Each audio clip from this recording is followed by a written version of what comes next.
Baby tomato সংরক্ষণ সারা বছর ধরে তোমরা কিভাবে এটাকে রেখে দিতে পারবে পিৎজা, পাস্তা এছাড়া অন্যান্য কিছু খাবার জন্য, অন্যান্য খাবারে ব্যবহার করবার জন্য, সেই প্রসেসটি আজকে আমি তোমাদের সঙ্গে শেয়ার করে নেব।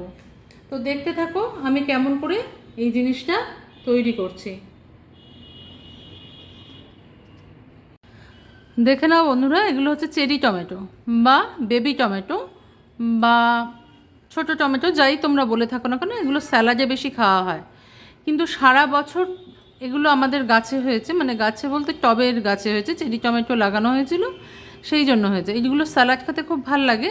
তবে এটাকে সারা বছর অন্যান্য জিনিস যেমন পিৎজা বলো, তারপরে স্যান্ডউইচ বলো, এগুলোতে যদি তোমরা ব্যবহার করতে চাও, কিভাবে সারা বছর রেখে দিতে পারো সেই রেসিপিটা আজকে আমি তোমাদের সঙ্গে শেয়ার করব। নমস্কার বন্ধুরা, আমি শতাব্দী। তোমরা সবাই কেমন আছো? আশা করি সবাই ভালো আছো, সবাই সুস্থ আছো। এই চেরি টমেটো বা বেবি টমেটো বা ছোট টমেটো যাই বল না কেন, একদম ছোট সাইজে দেখতে পাচ্ছ, এগুলো বাড়িতে গাছে হয়েছে। তো এগুলো সংরক্ষণ করে রাখবে সারা বছর। কি করে?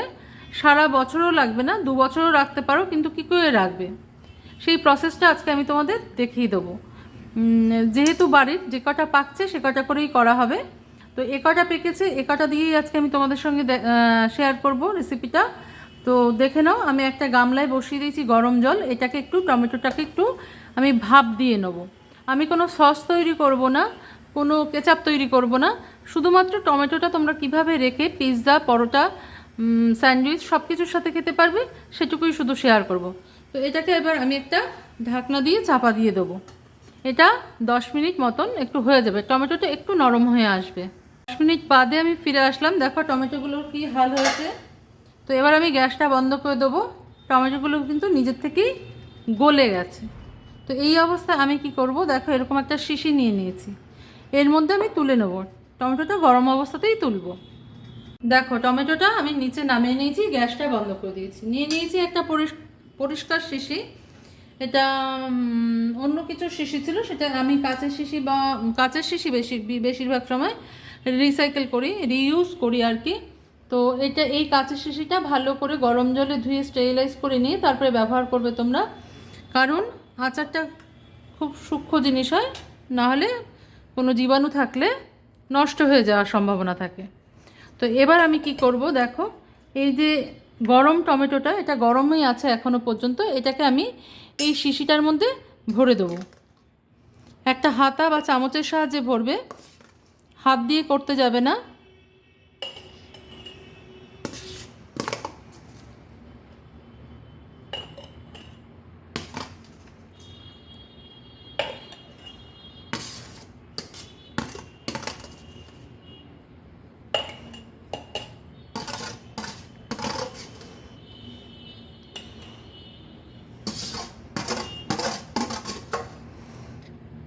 এই জিনিসটা খেতে এতটাই ভালো হবে যে তোমরা যদি করো কখনো ঘরে, যতবার করবে ততবার এই রেসিপিটার কথাই তোমাদের মনে পড়বে। এবার দেখো আমি দেখাচ্ছি। এবার এর মধ্যে তোমাদের ঘরে অলিভ অয়েল থাকলে ভালো, না হলে সাদা তেলে রাখতে পারো। সাদা তেল দিয়ে আমি এখানে বাদাম তেল ব্যবহার করব। তো বাদাম তেলের জন্য আমি এই গরম টমেটোটার উপরে থেকে বাদাম তেলটা ঢেলে দেবো। বেশ খানিকটা পরিমাণে দিতে হবে যাতে টমেটোটা ডুবে যায়, ঠিক আছে?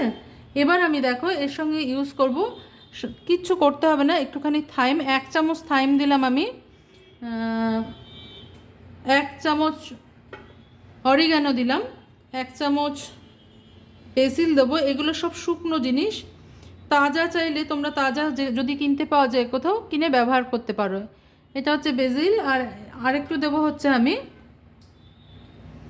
আগে দিয়েছি অরিগানো, তারপরে দিলাম বেসিল, তারপরে দেবো থাইম।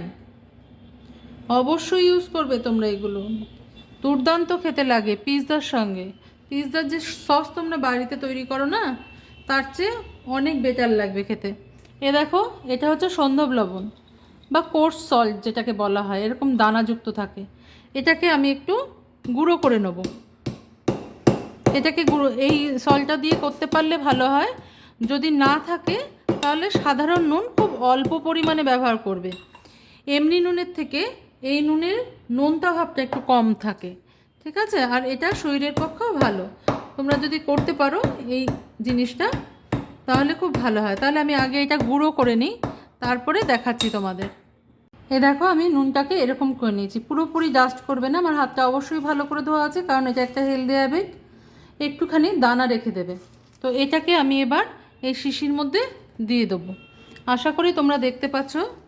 তো শিশির মধ্যে আমি বেশ কিছুটা পরিমাণ এই নুনটাও দিয়ে দেবো। একটা হাতা বা একটা চামচ দিয়ে একটু চেপে দেবে যাতে ভেতরে ঢুকে যায়, নাড়াচাড়া করতে হবে না, কিচ্ছু করার দরকার নেই। আমার শিশিটা আরেকটু বড় হলে হয়তো ভালো হতো, কিন্তু এটা যখন নরম হয়ে যাবে টমেটোটা আরও, তখন এটা ঠিক হয়ে যাবে। তো আমি বেশ কিছুটা পরিমাণে নুন দেখো এর উপর দিয়ে দিয়ে দিলাম। নুনটা এরকমই রাখবে, ঠিক আছে? পুরো নুনটা আমার লাগলো না। এবার আমি কি করব, কাপড়, তোমরা পরিষ্কার কাপড় বা পেপার থাকলে পেপার, কিচেন টাওয়েল অনেক সময় থাকে, তো এটা দিয়ে আমি মুখটা একটু আটকে দেবো। তো আটকে দেবো হচ্ছে, তোমরা কাপড় দিয়ে আটকাতে চাইলে পরিষ্কার কাপড় দিয়ে আটকাবে। আমি দুটো গাজার লাগিয়ে দিলাম। এবার এটাকে আমি রোদ্রে রেখে দেবো, নাড়াচাড়া কিচ্ছু করবে না, যেমন আছে সেরকমভাবে রোদ্রে রেখে দেবে।